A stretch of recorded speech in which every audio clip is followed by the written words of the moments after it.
আমার গরুর গাড়িতে বউ সাজিয়ে তুত্তুর তুত্তুর তুত্তুর তুষানায় বাজিয়ে আরে যাব তোমায় শ্বশুর বাড়ি নিয়ে, আরে যাব তোমায় শ্বশুর বাড়ি নিয়ে।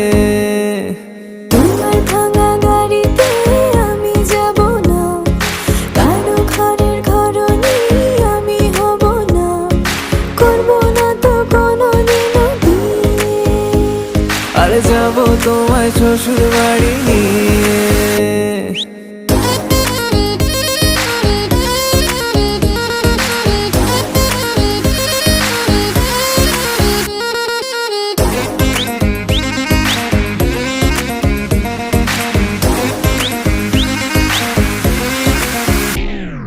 কেন বোঝো না তুমি আমার ইশারা?